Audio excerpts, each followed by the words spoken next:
Saudara, setelah Israel meluncurkan serangan udara ke wilayah daerah Al-Balah Gaza, sejumlah tank Israel untuk pertama kalinya memasuki distrik selatan dan timur daerah itu. 3 orang tewas dalam serangan ini.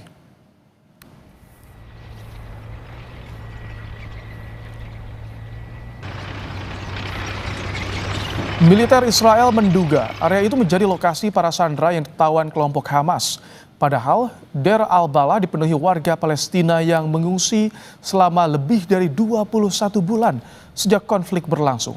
Setelah Israel mengeluarkan perintah evakuasi, ratusan warga melarikan diri ke wilayah barat atau selatan. Serangan tank menghantam rumah-rumah warga termasuk masjid.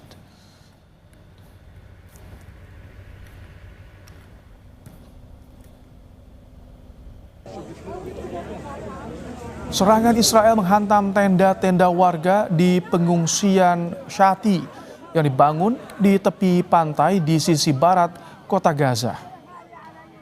Menurut rumah sakit Shifa di kota itu, saudara, serangan menyebabkan 12 orang tewas. Korban tewas termasuk 3 perempuan dan 3 anak-anak.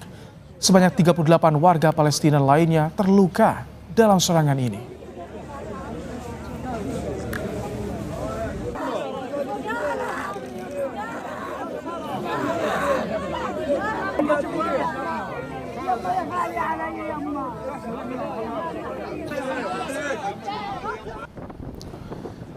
Ya, saudara, serangan Israel membuat warga terpaksa meninggalkan rumah mereka.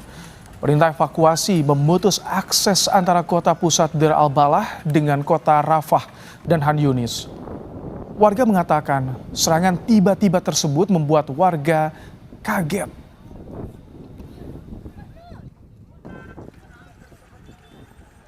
اليوم بتفاجئ الصبح الا القصف في كل مكان، الا بنزلوا مناشير، بنطلع الا اخلاء.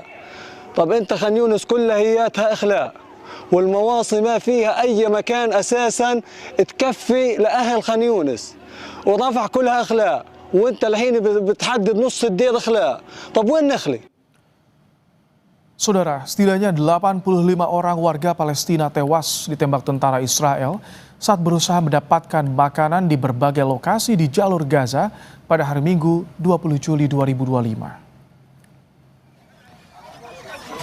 Menurut Kementerian Kesehatan wilayah tersebut, jumlah korban tewas terbesar berada di Gaza Utara yang hancur, di mana kondisi sangat memprihatinkan. Setidaknya 79 warga tewas dan 150 luka-luka saat mencoba menjangkau bantuan yang masuk melalui pelintasan Zikim dengan Israel. Korban luka dibawa ke rumah sakit Al-Shifa.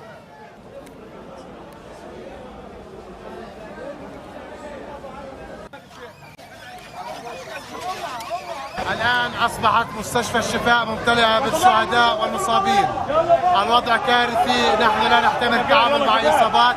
بدأنا الآن توجيههم إلى مستشفيات ميدانية أخرى. الوضع سيء جدا وكارثي، عدد كبير من الشهداء والجرحى. نحن لا نستطيع الآن التعامل مع هؤلاء الجرحى جميعا. Saudara, kami saat ini sudah bersama dengan Mujtahid Hashim, Direktur Eksekutif The Voice of Palestine. Assalamualaikum, selamat malam Pak Mujtahid. Assalamualaikum, selamat malam Bapak. Baik, Pak Mujtahid, ini beberapa kali dan terakhir pada hari Minggu Israel menembaki warga yang hendak mendapatkan makanan, antre di pusat bantuan. Informasi yang Anda peroleh saat ini, berapa korban jiwa dari serangan Israel ini, Pak Mujtahid? Ya, kalau laporan terakhir dari yang dari ini ya, Jonathan Mister ya, dari kantor PBB yang mengurusin bantuan kemanusiaan itu ya sekitar 80 ya, 80, tapi kan itu bisa berkembang ya. Ada yang menyebutkan, bahkan ada media yang sudah menyebutkan juga 85 orang yang meninggal ketika mereka mengantri bantuan. Itu di hari Minggu saja atau dalam beberapa hari terakhir ketika antri bantuan jumlah 80 sampai 85 itu? Kalau menurut PBB ya, dari badan PBB yang mengurusi masalah refugees ya, dan orang-orang yang terpaksa pindah karena perang di Palestina ini. Dari mulai Mei 27 sampai Juli 21 ya, ini belum termasuk, mungkin belum termasuk yang terakhir-terakhir ini, itu sekitar 1054 orang Palestina yang meninggal karena mengantri bantuan. Jadi khusus mengantri bantuan itu sampai sekitar 2 bulan, nggak sampai 2 bulan itu sudah 1054. Dan data 288-nya itu mereka mengantri bahkan di dekat konvoi PBB sendiri gitu. Mas, ini memang satu hal yang sangat tragis ya, sangat tragis, dan bukan hanya Minggu ya kan, sebelumnya juga bahkan hari ini ya, bahkan hari ini juga. Kalau Kamis kemarin kan gereja dibom, gereja Katolik satu-satunya, kemudian Minggu, kemudian juga hari ini juga sudah terjadi lagi pembunuhan di daerah Israel ya, karena pada hari Minggu itu Israel itu menyebar pamflet ke pemukiman distrik Derbela yang meminta warga untuk mengungsi ya. Warga untuk mengungsi, dan warga dia bingung dia mau mengungsi kemana lagi kan, karena kan Israel itu kan kalau Netanyahu itu kan dia ingin membuat yang namanya humanitarian city, itu sebenarnya di daerah Malasikam yang dekat dengan coastal Gaza ya, di Gaza. Jadi kemana warga yang di Gaza Utara ketika diminta untuk mengungsi? Kemana lagi saat ini, mereka ada di mana? Kondisinya bagaimana, Pak? Sebenarnya kita sudah tidak berbicara tentang Gaza Utara lagi ya, Gaza Utara, Gaza Tengah. Sekarang ini kita berbicara di selatan sebenarnya. Ya kan, karena kan kalau menurut PBB itu sebenarnya sudah 90% penduduk Gaza itu dia sudah mengungsi ya.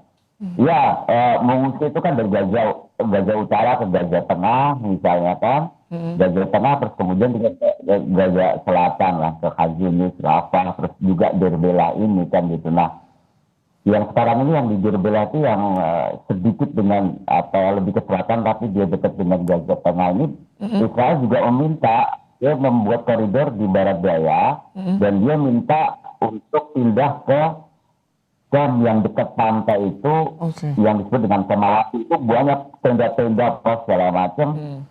Yang orang Derbela ini bingung kalau misalnya pindah ke sana, juga nggak ada jaminan, bahkan untuk bikin tenda aja juga sudah susah di sana kayak gitu. Jadi, Pak Mustahid, ini Presiden Amerika Serikat Donald Trump murka dengan serangan Israel pada warga di Gaza.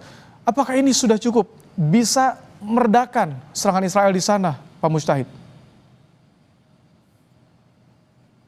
Ya, mungkin juga ya, karena mungkin tekanan dari pose yang ke-16 ini kan ketika serangan minggu kemarin, dan juga gereja itu kan dia marah, dan bahkan kan Menteri Luar Negeri Israel itu kan minta untuk investigasi dan melakukan permintaan maaf. Mungkin juga tekanan dari Roma ini, kepausan Roma ini juga membuat mungkin Trump sedikit berbicara lembut ataupun mengkritik Israel, tapi yang kita lihat belum ada skema yang jelas untuk mengakhiri tragedi-tragedi kemanusiaan ini. Yang ada itu justru di lapangan itu Chief Army-nya Israel itu dia memaksa warga yang ada di distrik Derbela ini dia pindah atau di situ dijadikan military zone, zona militer kan gitu. Baik, jadi sebetulnya soal gencatan senjata yang kemarin juga sempat disuarakan itu tidak terjadi di sana sampai saat ini. Gencatan senjata tidak terjadi. Kalau Israel kan bilang bahwasanya gencatan senjata, proses gencatan senjata ini terhenti karena Hamas kan gitu. Tapi sebenarnya kan juga enggak kan gitu, karena kan Israel kan cuma minta berapa hari, 15-20 hari. Nah, sedangkan Hamas itu, perlawanan yang di Gaza itu minta gencatan senjata yang permanen kayak gitu. Itu yang yang menyebabkan perbedaan antara keinginan Israel dan juga keinginan perlawanan yang ada di Palestina. Baik. Nah, kalau Israel tentunya kan menginginkan kan Hamas itu menyerah dan menyerahkan senjata. Ini yang saya pikir Baik. sulit untuk dilakukan oleh lawan yang di Gaza. Gitu. Baik, Pak Mujtahid Hasyim, Direktur Eksekutif The Voice of Palestine, terima kasih telah menyampaikan bagaimana kondisi di Gaza. Terima kasih, Pak Mujtahid. Terima kasih. Baik.